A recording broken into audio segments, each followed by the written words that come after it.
Sahabatku, aku tidak tahu harus memulai dari mana. Tapi ini harus kukatakan. Sebelum rahasia ini benar-benar menghancurkanku. 10 tahun aku menjanda. 10 tahun aku menjaga kesetiaan pada almarhum suamiku. Aku pikir, rasa sepi itu hanya masalah waktu, yang bisa kututupi dengan senyum untuk putriku Risa. Tapi ternyata, sepi itu punya pintu. Dan pintu itu tanpa sadar kubuka sendiri, di malam mati lampu yang dingin. Aku Bu Siti, seorang ibu mertua berusia 48 tahun, justru menemukan kehangatan yang terlarang dari menantuku sendiri, Andra. Kedengarannya gila kan? Tapi tolong, jangan menghakimiku dulu. Dengarkan ceritaku sampai akhir. Mungkin kau akan mengerti betapa tipisnya batas antara kesetiaan dan kebutuhan. Kira-kira apa yang akan kalian lakukan kalau berada di posisiku? Coba tulis di kolom komentar. Ya, aku hidup di rumah sederhana, di sebuah gang yang kalau malam, lampu jalannya sering mati. Setelah suamiku meninggal, rutinitas pagiku adalah mengurus warung kecil-kecilan di teras dan rutinitas malamku adalah kesepian yang tak pernah terobati. Nama asliku Siti. Orang-orang memanggilku Bu Siti. Usiaku sudah memasuki 48 tahun.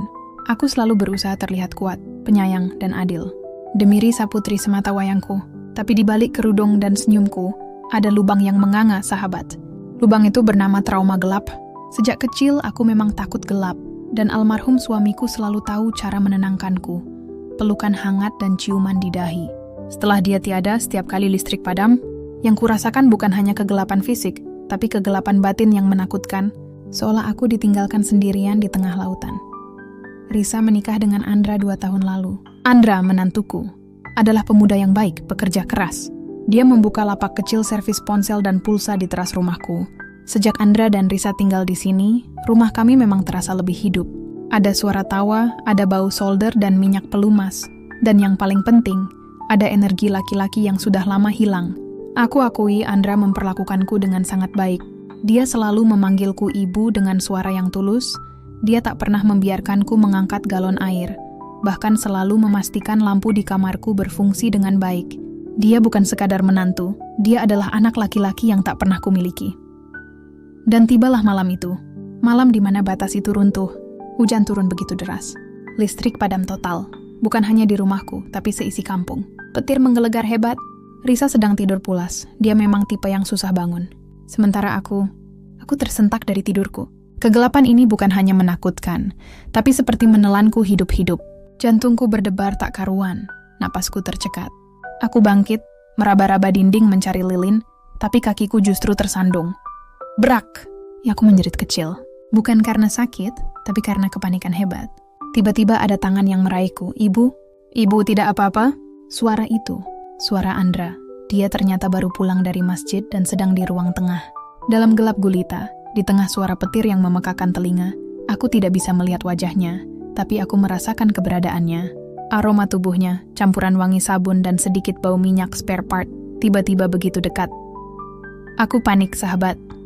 Aku benar-benar panik. Bukan karena Andra, tapi karena gelap yang seolah merobek ingatanku tentang kematian suamiku.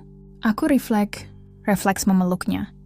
Andra, nak, ibu takut gelap. Aku memeluknya seperti seorang anak memeluk ayahnya. Erat sekali. Aku merasakan detak jantungnya yang cepat dan kehangatan tubuhnya yang terlalu menenangkan. Momen itu hanya berlangsung 5 detik mungkin. Tapi 5 detik itu terasa seperti selamanya. Andra segera menyalakan lampu senter di ponselnya, dan dia buru-buru melepaskan diri. Wajahnya terlihat terkejut, tapi matanya ada seberkas kekhawatiran yang tulus di sana. Dia membantuku berdiri, memastikan aku baik-baik saja, lalu pergi ke kamarnya. Sejak malam itu, semuanya berubah. Garis tak kasat mata di antara kami seolah-olah sudah kulewati. Setiap kami berdua, keheningan terasa begitu hidup. Aku mulai memperhatikan Andra dengan cara yang berbeda. Aku tahu kebiasaan Andra. Teh hangat tanpa gula di sore hari. Kebiasaannya bersenandung pelan saat merakit spare part. Dan caranya tertawa yang membuat matanya menyipit. Kedekatan ini bukan fisik, sahabat. Ini kedekatan emosional yang terlarang. Aku mulai menemukan alasan untuk berada di teras lebih lama. Hanya untuk melihatnya bekerja. Aku memasak lauk favoritnya. Padahal Risa tidak terlalu suka. Ketika dia mengucapkan terima kasih, dengan tatapan mata yang dalam, aku bisa merasakan ada sengatan halus di dadaku. Sengatan yang sudah lama mati dan kini bangkit lagi. Ini bukan cinta seperti aku mencintai almarhum suamiku. Ini adalah rasa hangat yang kurindukan, rasa aman, rasa diperhatikan. Rasa yang justru seharusnya ku terima dari suami, bukan dari menantuku. Aku mulai membenci diriku sendiri. Aku marah pada Risa yang seringkali terlalu sibuk dengan dunianya sendiri, dengan grup arisan daringnya, dengan belanja daringnya, sampai tidak melihat, tidak mendengar, bahwa suaminya sedang berbagi energi yang terlalu dekat dengan ibunya. Atau mungkin, Risa terlalu polos untuk melihat bayangan gelap yang perlahan tumbuh di rumah ini. Rasa bersalah ini mencekik. Setiap aku sholat, wajah almarhum suamiku membayang. Aku merasa seperti pengkhianat terburuk di dunia. Aku ingin berteriak pada diriku sendiri. Siti, sadar.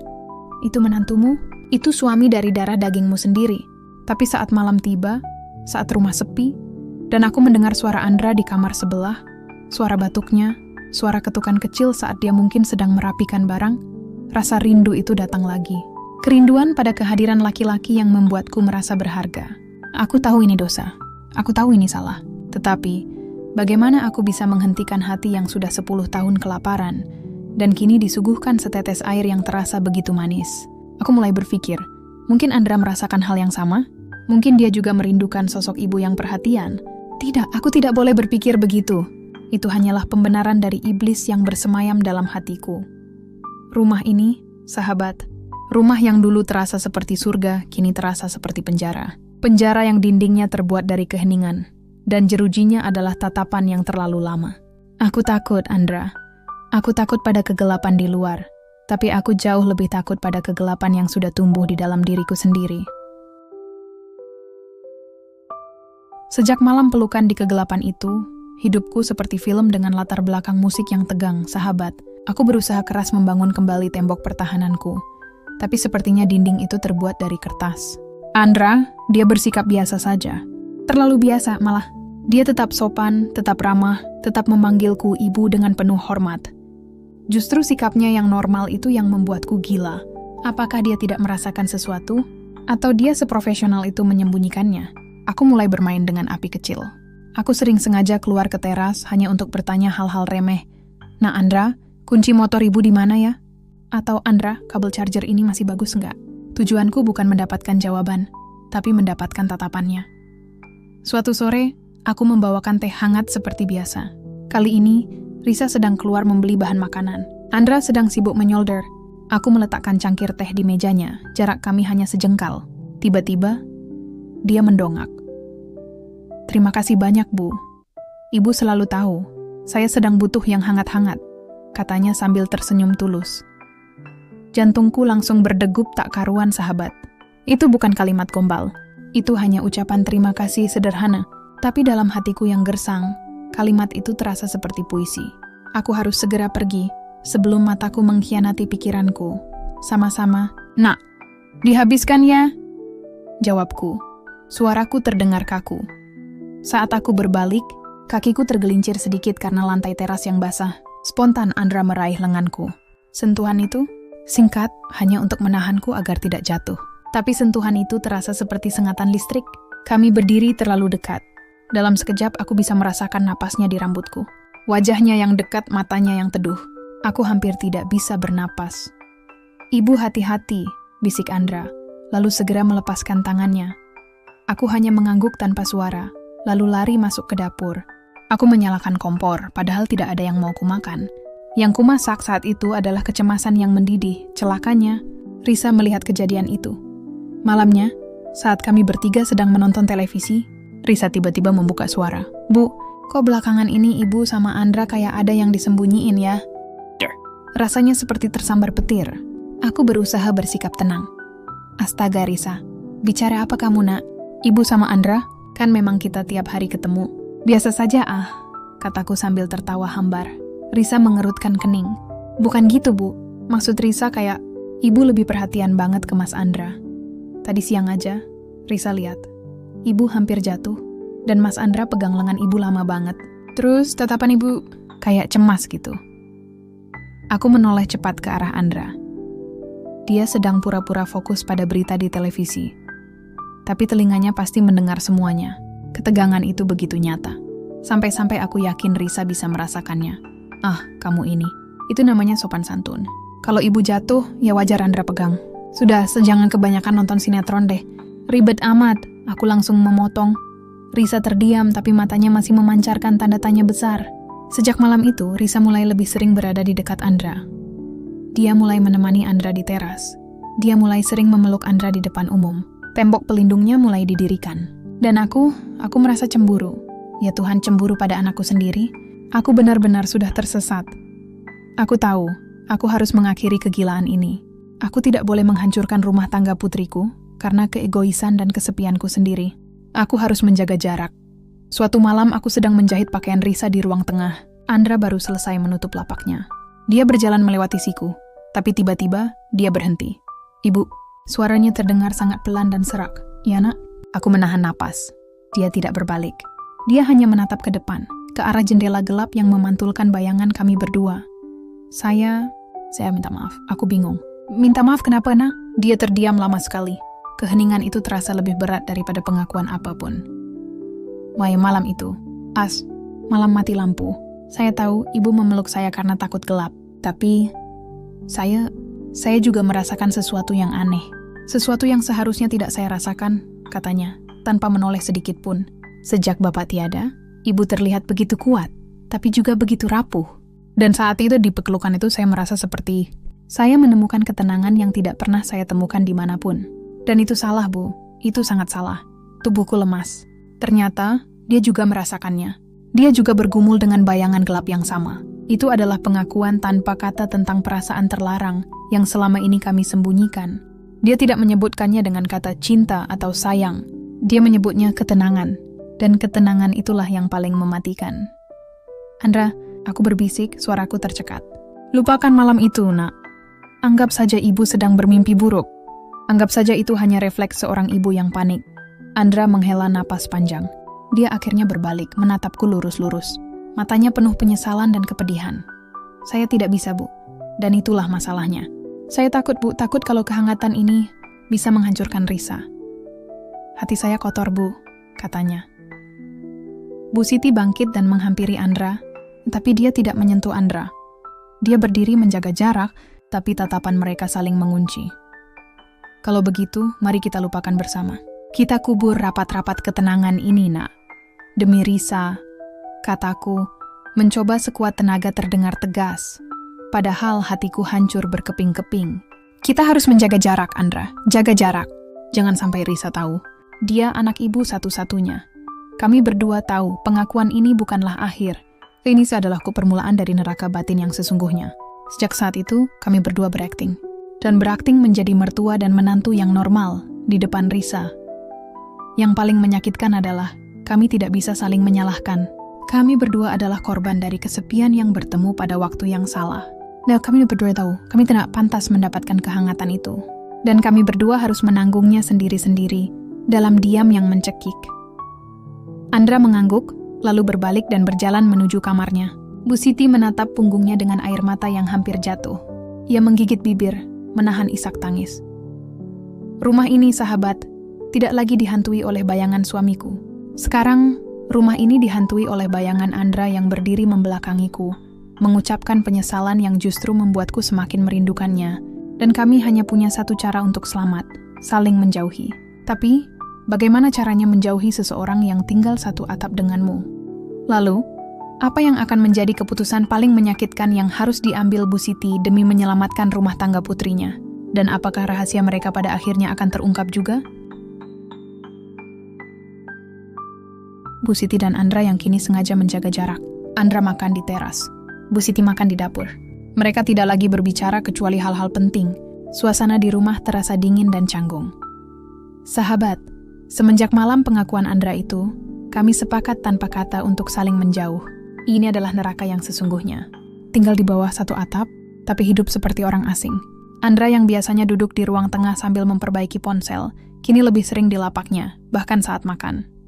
Aku menghabiskan waktuku di dapur, pura-pura sibuk memilah bumbu, atau membersihkan lemari yang sebenarnya sudah bersih. Risa? Anehnya, Risa justru terlihat lebih lega. Risa terlihat senang karena Andra selalu ada di teras. Dia membawakan teh untuk Andra sambil bergurau, sementara Bu Siti hanya melihat dari balik pintu dapur dengan hati yang tercabik. Mas Andra sekarang rajin banget di teras ya. Jadi kayak pacaran lagi deh, celoteh Risa suatu pagi dengan tawa riang. Betapa polosnya anakku. Risa mengira jarak itu adalah tanda cinta. Padahal jarak itu adalah tembok yang kami bangun mati-matian, agar api yang terlarang itu tidak membakar rumah tangganya. Aku dan Andra, kami hanya bisa bertukar pandang sekilas. Pandangan yang penuh rasa sakit, penyesalan, dan juga kerinduan yang diredam. Rasa rindu itu ibarat parasit, sahabat. Semakin dijauhi, semakin dia menggerogoti. Kadang, saat Risa sedang mandi, aku sengaja berjalan ke teras. Andra akan mendongak. Matanya bertanya, ada apa, Bu? Mataku menjawab, tidak ada apa-apa, nak. Saya hanya ingin melihatmu. Kami tidak mengucapkan sepatah kata pun, tapi komunikasi batin itu begitu intens. Sampai-sampai aku merasa Risa pasti bisa merasakannya dari kamar mandi. Malam hari yang sama, hujan deras. Listrik padam. Kali ini, kegelapan terasa lebih mencekam daripada sebelumnya. Bu Siti langsung gemetar di tempat tidurnya. Tuhan sepertinya senang menguji batas kesabaranku, sahabat. Setelah sebulan kami berjibaku dengan jarak, malam yang sama datang lagi. Malam hujan, malam Peter, dan malam mati lampu kedua. Aku tahu, aku tidak boleh panik. Aku harus kuat. Aku harus tetap di kamar. Tapi saat petir menggelegar dahsyat, aku tersentak. Trauma masa kecilku tentang gelap, yang kubangun dengan kesepian 10 tahun, langsung merobohkan tekadku. Aku menangis dalam diam, tanganku meraba-raba nakas mencari senter. Tiba-tiba, ada ketukan pelan di pintu kamarku. Tok, tok, jantungku nyaris copot. Itu pasti Andra. Sudut pandang Bu Siti. Pintu kamarnya terlihat sebagai siluet. Cahaya lilin yang jauh dari luar kamar Andra memantul sedikit di bawah celah pintu. Ibu? Ibu tidak apa-apa. Suara Andra terdengar khawatir, pelan, seolah takut membangunkan Risa di kamar sebelah. Aku tidak menjawab. Aku hanya terisak pelan. Aku ingin berteriak, pergi nak. Jangan buat ibu semakin berdosa. Tapi yang keluar hanya suara tercekat. Pintu kamarku terbuka sedikit. Andra berdiri di ambang pintu, membawa lilin yang memancarkan cahaya kekuningan yang goyah. Andra berdiri di ambang pintu, wajahnya terlihat tegang dan penuh dilema. Bu Siti duduk di tempat tidur, memeluk lututnya, wajahnya basah. Ibu, jangan takut. Ada saya di sini, katanya. Suaranya melembut. Dia tidak masuk. Dia hanya berdiri di sana, seperti penjaga. Lilin itu menerangi wajahku yang penuh air mata. Aku menatapnya. Di matanya, aku melihat cerminan rasa sakitku. Kami berdua tahu, jika dia masuk, tembok terakhir itu akan runtuh. Tiba-tiba, aku menyadari sesuatu yang mengerikan. Aku menyadari bahwa ketakutan terbesarku bukan lagi kegelapan. Ketakutan terbesarku adalah, aku akan terus bergantung pada Andra untuk merasakan kehangatan itu. Aku akan terus menghancurkan kebahagiaan Risa pelan-pelan. Aku harus mengakhiri ini. Hari ini juga. Andra, dengarkan ibu, kataku. Suaraku bergetar tapi penuh tekad. Aku bangkit menghampirinya, tapi berhenti 2 langkah darinya. Kamu kembali ke kamarmu sekarang. Dan besok kamu harus cari rumah kontrakan baru. Wajah Andra langsung pucat. Maksud ibu? Kalian harus pindah. Kamu dan Risa. Pindah dari rumah ini. Ini adalah keputusan paling menyakitkan dalam hidupku, sahabat. Mengusir satu-satunya sumber kehangatan yang kumiliki, demi menjaga kehormatan dan keutuhan keluarga. Tapi Bu, kenapa mendadak? Lapak saya di sini sudah ramai. Protes Andra, suaranya mengandung nada sedih yang dalam. Ibu yang salah, nak. Aku akhirnya mengakuinya. Air mataku tumpah. Ibu tidak bisa mengendalikan diri. Ibu takut, nak. Takut ibu menghancurkan segalanya. Kalau kalian tetap di sini, rahasia ini, perasaan kotor ini, akan membunuh kita. Ibu tidak mau Risa terluka. Kamu harus bawa Risa pergi, nak. Jauh dari kebodohan ibu. Andra menatap Bu Siti dengan ekspresi mengerti, tapi juga sedih yang tak terhingga. Dia mengangguk pelan, menerima beban keputusan ini. Kita tidak bisa menceritakan alasannya pada Risa. Kita harus mencari alasan yang masuk akal, kata Andra. Suaranya kini tenang, penuh kepastian. Dia memutuskan untuk ikut bertanggung jawab atas rahasia ini. Iya, bilang saja lapakmu butuh tempat yang lebih besar. Bilang saja kamu ingin mandiri. Risa akan mengerti, ujarku. Andra mematikan lilinnya, suasana kembali gelap. Tapi kali ini, kegelapan itu terasa berbeda. Itu adalah kegelapan yang penuh harapan. Harapan bahwa dengan jarak, kami bisa kembali ke tempat kami seharusnya. Andra mengangguk lagi. Dia tidak mengucapkan selamat tinggal, hanya mengucapkan, "Saya akan urus semuanya, Bu. Jaga diri Ibu baik-baik." Dia menutup pintu kamarku pelan. Aku kembali ke tempat tidurku. Aku masih gemetar tapi bukan karena gelap. Aku gemetar karena aku baru saja merobek hatiku sendiri. Dan membiarkan satu-satunya laki-laki yang membuatku merasa hidup pergi dari sisiku. Pengorbanan ini, sahabat, adalah harga yang harus kubayar atas 5 detik pelukan yang terjadi di malam mati lampu itu. Lalu, bagaimana reaksi Risa saat mendengar rencana pindah yang mendadak ini? Dan mampukah Bu Siti kembali menjalani hidupnya yang sepi setelah kehilangan kehangatan yang terlarang itu? Risa terlihat bingung tapi senang. Andra terlihat diam dan serius. Bu Siti terlihat sibuk berkemas, menghindari tatapan Andra. Kardus-kardus menumpuk di teras. Andra menjalankan keputusannya dengan cepat, sahabat. Dia mencari kontrakan di tempat yang lebih strategis untuk usahanya. Tepat seperti yang kami sepakati, dia menggunakan alasan lapak yang lebih besar dan ingin mandiri. Reaksi Risa? Dia antara sedih karena harus meninggalkan ibunya, dan gembira karena suaminya terlihat begitu ambisius dan serius dengan masa depan mereka. Dia sama sekali tidak curiga. Dia justru bangga. "Bu, lihat deh. Mas Andra hebat ya, baru 2 tahun nikah sudah mau mandiri begini. Padahal Risa sudah nyaman di sini," kata Risa, sambil memelukku erat. Pelukan Risa terasa seperti belati yang menusuk. Aku membalas pelukannya, sambil memaksakan senyum yang rasanya seperti topeng pecah. "Aku berbohong, Nak. Mas Andra ingin pergi bukan karena ambisi, tapi karena ibu terlalu kotor." Proses berkemas itu terasa begitu dingin. Andra dan kami hampir tidak pernah bicara. Kalaupun harus, hanya melalui Risa. "Sayang, tolong tanyakan ibu. Galon airnya mau ikut dibawa atau ditinggal saja?" Andra akan berkata pada Risa, "Bu, Mas Andra bilang tolong simpan kunci serep rumah ini di tempat biasa ya." Risa akan menyampaikan padaku. Kami berdua adalah aktor ulung dalam sandiwara ini, menggunakan Risa sebagai perantara agar kami tidak perlu lagi bertatapan langsung. Itu adalah cara kami menjaga jarak, cara kami menghukum diri kami sendiri.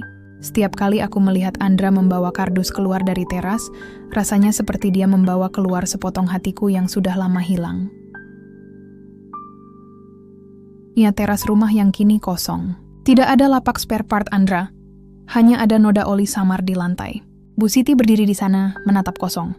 Akhirnya, hari itu tiba. Hari kepindahan. Mereka pergi di sore hari. Risa menangis sebentar di pelukanku, mengucapkan terima kasih atas segalanya. Andra, dia hanya berjabat tangan denganku. Jabat tangan itu singkat, dingin. Tapi aku bisa merasakan getaran ketegangan yang terpendam di sana.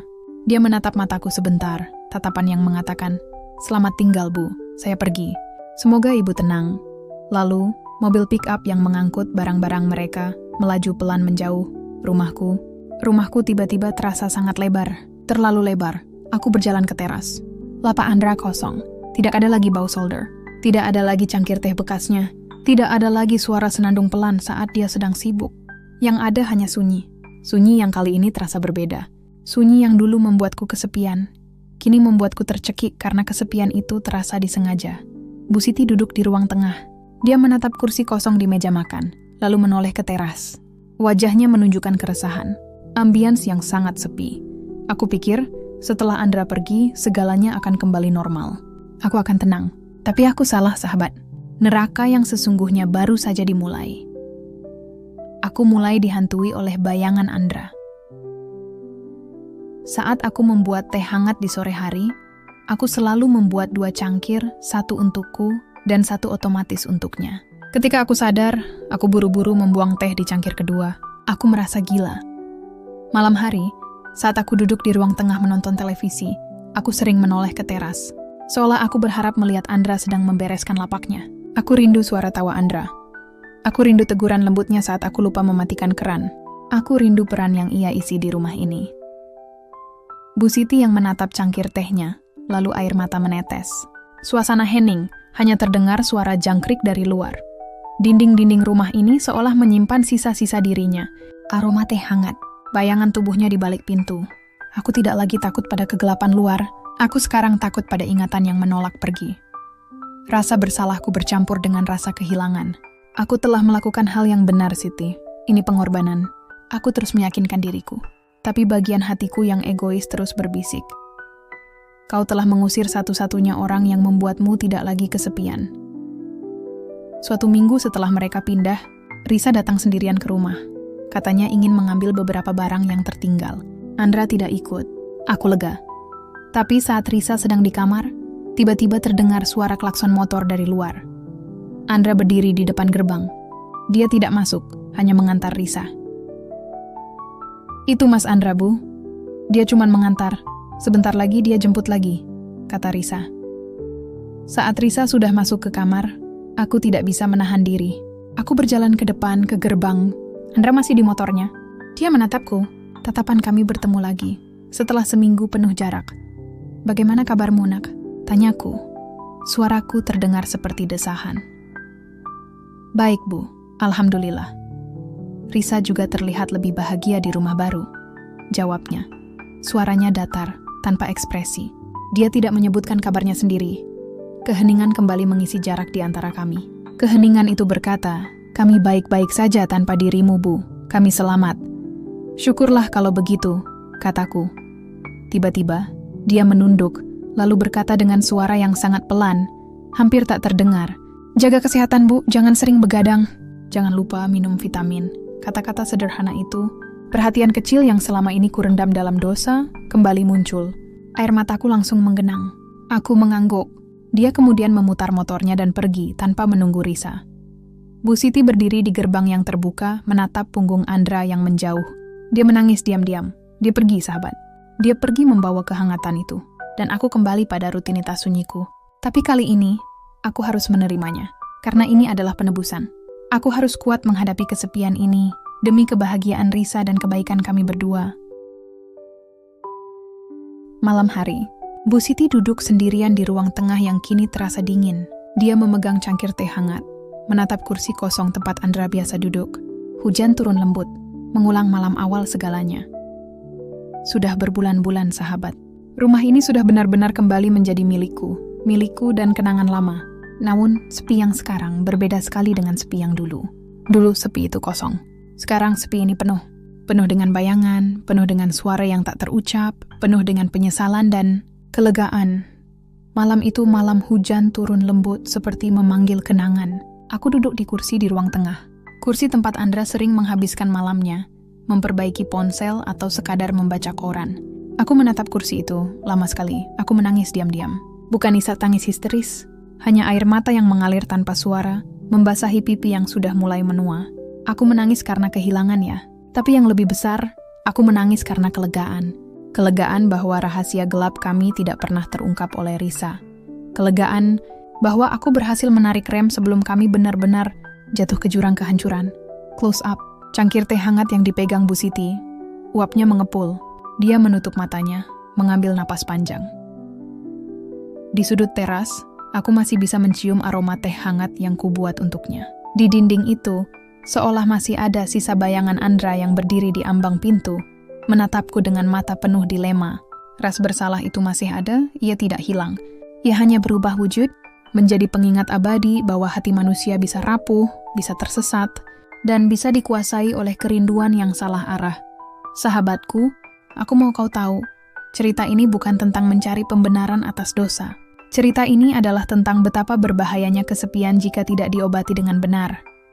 Almarhum suamiku meninggalkanku 10 tahun lalu. Tapi ternyata, aku tidak pernah benar-benar belajar hidup tanpanya. Aku mengira aku kuat.